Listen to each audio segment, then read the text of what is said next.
Hello, welcome to Real Estate Stories brought to you by Rondon Real Estate.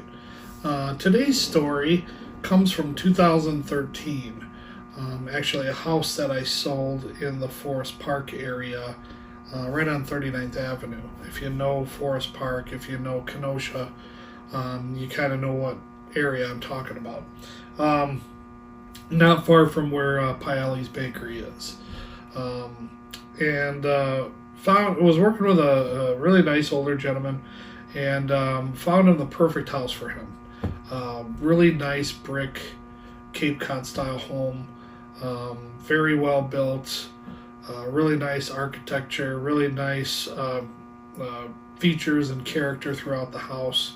The brickwork was really just immaculate, very well done, and it needed some paint. It needed, some attention. It was a little dated, but very nice house, very good bones, a very nice neighborhood, and he loved it. And this was at a time when the market was starting to transition upwards. We had had the housing crash in 2008. A lot of people don't know, but the housing market started to slide actually in 2006. And we hit our low point probably about 2011, leveled off in 12, and then in 13 we started to jump back up. And this particular house was a foreclosure, and it was priced very well, priced really low actually. The initial asking price was like $43,000, and there were over 20 offers on the home. Our offer actually ended up being the highest offer by $1, which was amazing in and of itself. But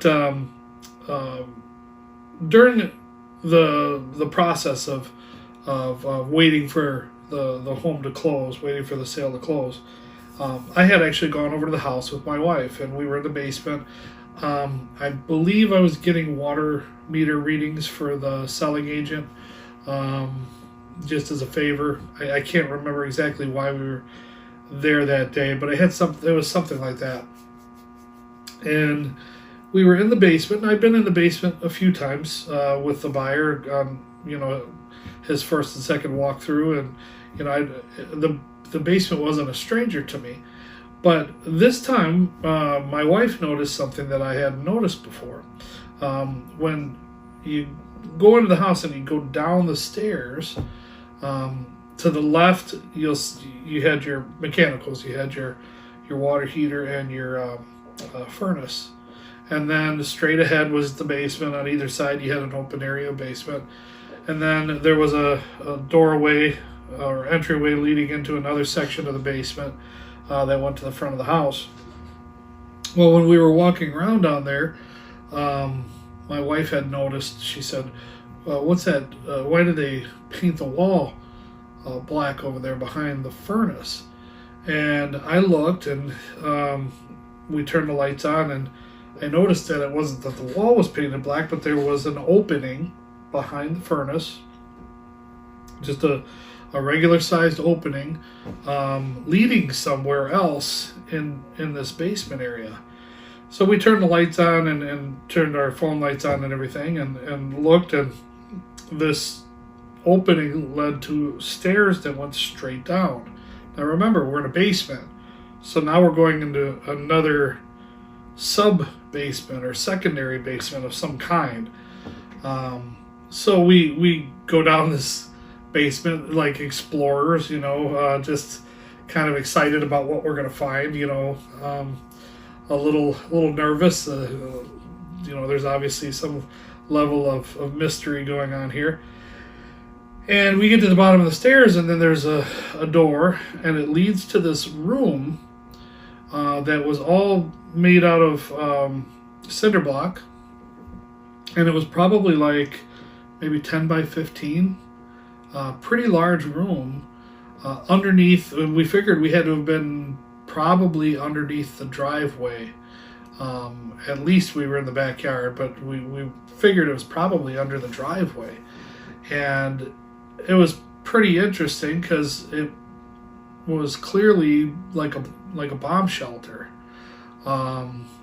and you could tell from the concrete blocks, the cement cinder blocks or whatever, that it was probably, you know, the house was, I believe the house was built in the 50s, the 40s or the 50s, and these blocks were probably from about that era as well.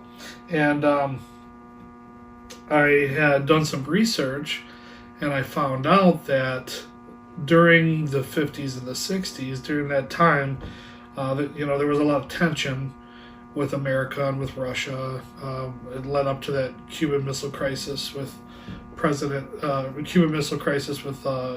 Kennedy, and a lot of people were on edge, afraid of nuclear war, afraid of atomic war.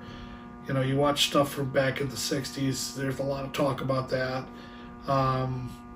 And, you know, they had those little PSAs about, you know, duck and cover and that sort of thing.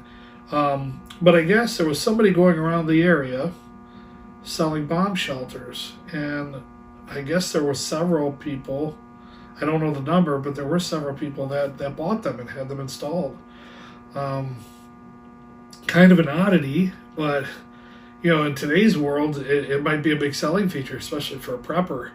I mean, a prepper would pay extra for something like that. So it's pretty interesting, too, when I think about it and kind of think back at all the homes I've seen over the years. That's the only time I ever saw that sort of thing in Kenosha. I have seen a bomb shelter before, but not like that in a house, just in a regular city.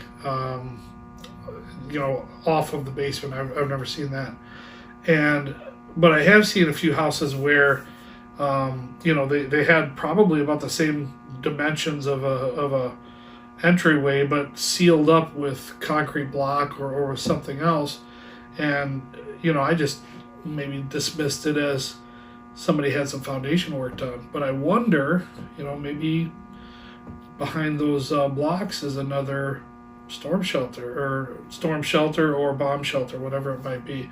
It could be used as a storm shelter too. So anyways, I thought I would share that with you. It's kind of a interesting experience. Just some of the things I see as a realtor going into tons of different homes. We've got more stories coming up, more neat things that I've encountered along the way during my time as a realtor. Some other circumstances that were interesting, you know, maybe scary, maybe, you know, just something like this, a curiosity, whatever. But we'll have those as we continue on in this series. And just wanted to thank you for stopping by and listening to today's episode. And hopefully we'll see you again next time.